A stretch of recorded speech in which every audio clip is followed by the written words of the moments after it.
just one day after U.S. Federal District Judge Sarah Ellis barred federal ICE agents in and around Chicago from using riot control methods and force against peaceful protesters and journalists, this happened. What's your name? Debbie Brockman, I work for WGN.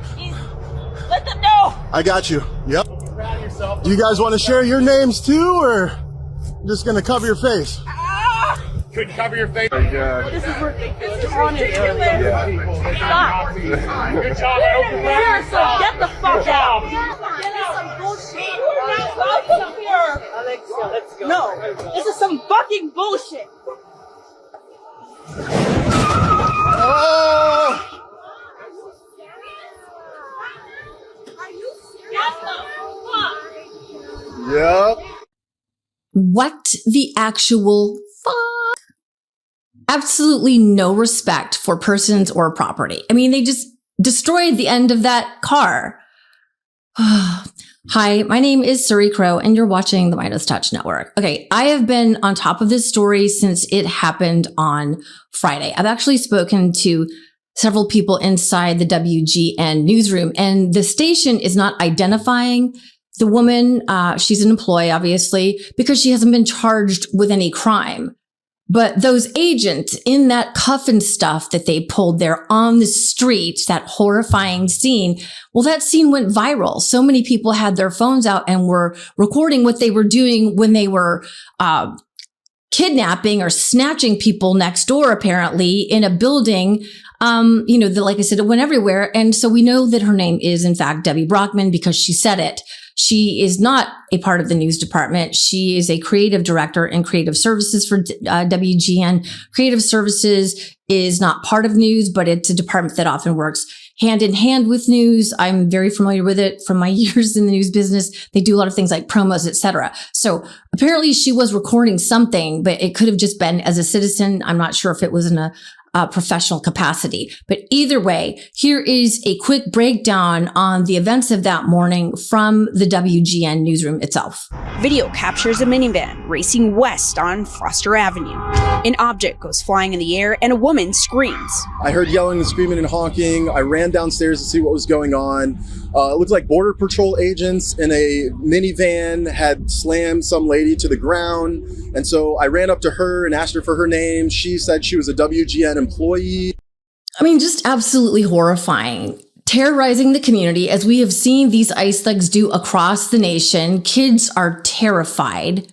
I just like the heartbreak of these families, and if you think about it, in LA and all these places where children and parents are being ripped apart, like, I don't want to start crying. And as that one woman said, who was a witness, no one is off limits now. Black and brown people, of course, but also white women. So if you think the color of your skin is going to protect you, or the fact that you're a female, it's not. Nobody is safe from this regime, okay? Those same agents that snatched Brockman reportedly grabbed an older gentleman who was working at a building next door, and the neighbors were furious. It's really hard to watch. The man who asked us not to share his name says federal agents appeared to go after men working on a nearby property. He then says an older gentleman was detained. We didn't even saw that coming. It was really so quick and fast. We were just screaming, leave it alone, leave it alone.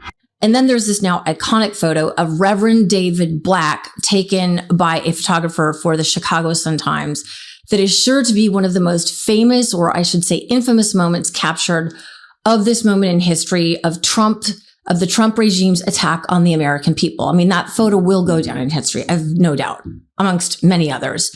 Reverend Black, like I said, of the First Presbyterian Church in Chicago, has now joined a federal lawsuit against the Trump administration that was filed this past week by the ACLU.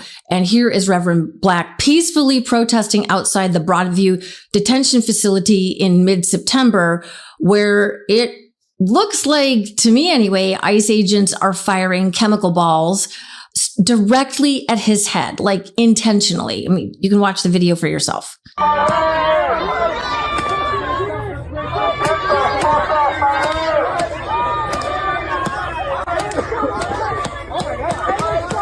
Reverend Black spoke to CNN's Aaron Burnett recently about his experience with the Trump regime's Operation Midway Blitz, which is what the Department of Homeland Security is calling this invasion into one of America's greatest cities. You're saying that what they are alleging there is not true. I want to show another moment, Reverend, where a large group of ICE agents are walking towards you. So here they are. They're walking towards you. They're shoving you. I just want everyone to get a chance, and now they can see you. They know who you are there. You're obviously you've got your clerical collar on. They are spraying what appears to be pepper spray at that time directly into your face. This, I've been, correct me if I'm wrong, I believe is after you had been hit with the pepper balls in the head. Do you know why they did this to you? No, there was no warning for any of these things. After they shot me in my head and my face and multiple times in my torso, arms, and legs, I was shielded by the bodies of others who were there, who rushed in to support me and took many more hits that were intended for me. I was then guided away to a place where street medics helped to wash out my eyes and try to keep me safe. But I was completely disabled at that point. And within 2 minutes, quite a number of ICE officers, maybe 15, maybe 20, rushed out of the gate and began to shove us down. And I was already disabled on the ground, but attempted to get away. And they continued to shove us in a kettling maneuver towards a place where we would not be able to escape as they brandished their weapons. And you can see in that video, ICE officers shoving protesters who were standing and speaking and chanting and singing peacefully and praying peacefully, shoving us down and then dispensing a huge amount of chemical weapons onto us. I was drenched from the crown of my head to the socks in my shoes. It was indiscriminate and it was vicious. I know you said that they were laughing. There were some of the agents laughing after this happened. Can you tell me more about that, what they did, and at that moment, what you thought? Yeah, we could hear them laughing as they were shooting us from the roof, and it was deeply disturbing. We've gotten to witness a few things about these ICE agents operating in Broadview, and really what it has shown us is how disorganized they are and how poorly supervised and trained they are. We've also heard ICE agents talking to each other, one of whom said, man, I don't even remember why I'm here anymore. And the other said, I don't know either. So there's a deep demoralization that we are seeing as we're bringing this peaceful and spiritual protest against their tactics and what they are doing to our city and our communities and our neighbors. And I'm grateful to show up with these protesters, people who deeply believe in democracy and are bringing peaceful and moral witness against what the Trump administration is trying to do in Chicago. I mean, the agents were laughing, cackling away.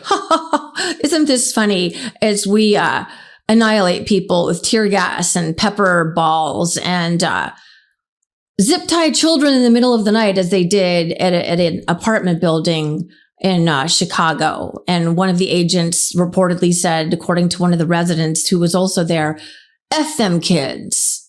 Like, apparently you just have to be violent and cruel, like basically a sociopath. It doesn't matter if you're 200 pounds overweight, can barely speak or anything. All they want you to do is go out and kidnap people off American streets. That seems to be the only qualifier, is that you're heartless and cruel. Because as we've seen, most of these agents appear to be completely unprofessionally trained. They don't know how to do anything. A lot of them are super out of shape. I mean, you know, as a person of faith, I am horrified that this violence, this targeted violence against a man of the cloth and peaceful protesters is what the white evangelical church supports.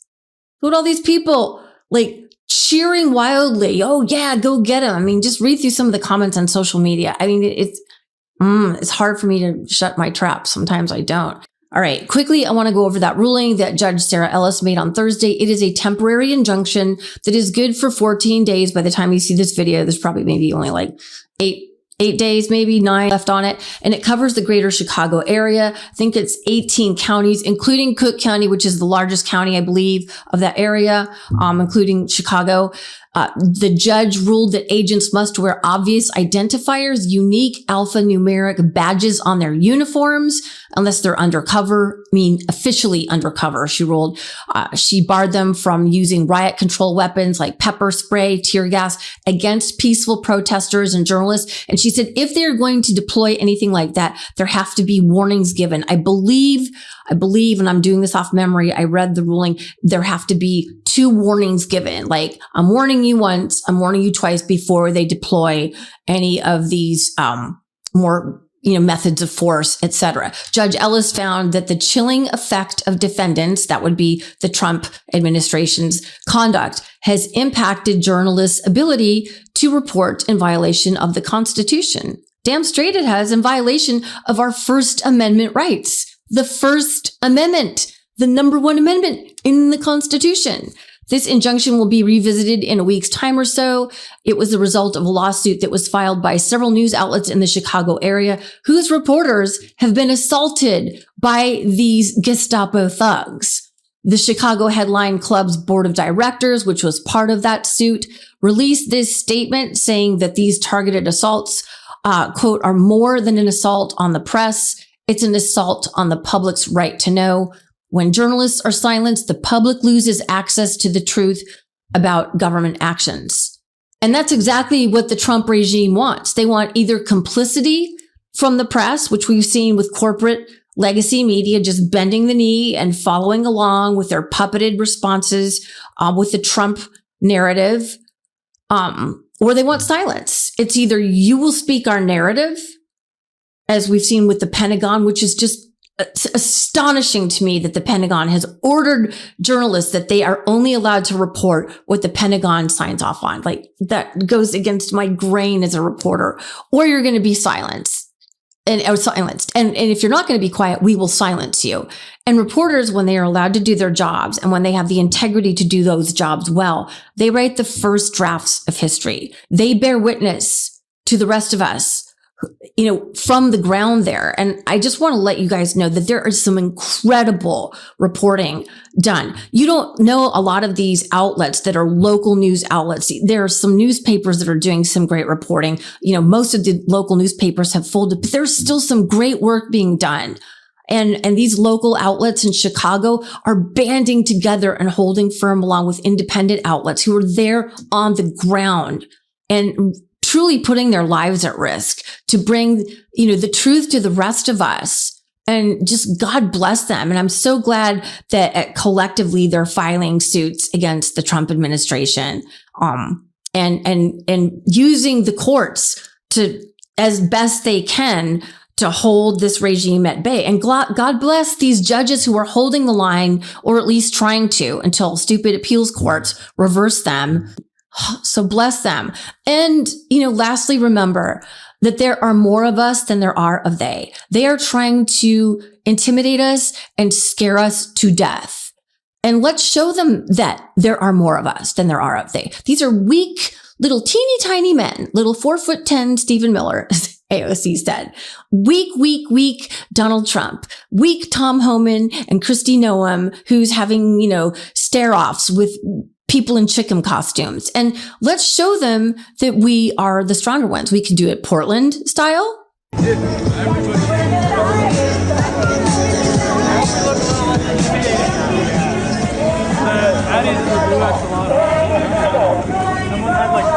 gotta tell you, the new characters unlocked caption on that video took me out when I saw that today. Oh my God. Portland, I actually want to go to Portland and put on a T-Rex costume or a shark outfit and dance around. They just look like they're having so much fun, and it is driving these ICE thugs crazy. These Gestapo agents can't stand it. And it's really pleasant to enjoy them standing up for our freedoms and having a party while doing it, and very brave of them too. And so, the point is for us to protest and to do it peacefully. And let's show out next Saturday, October 18th, no King's Day, no monarchs, no kings, no autocracies. Let's make No King's Day on October 18th the biggest mass protest in American history. Millions of us will be hitting the streets. I expect to see you there. So please join us. Let's make it the biggest protest in American history, if not the world. Let's show the world that we are not having this cruelty, this lawless regime, that we are going to put them away. Okay. No Kings, October 18th. It's really easy to find information. NoKings.org. I mean, Indivisible. There's a million places. I know Ben's been talking about it a lot. All right.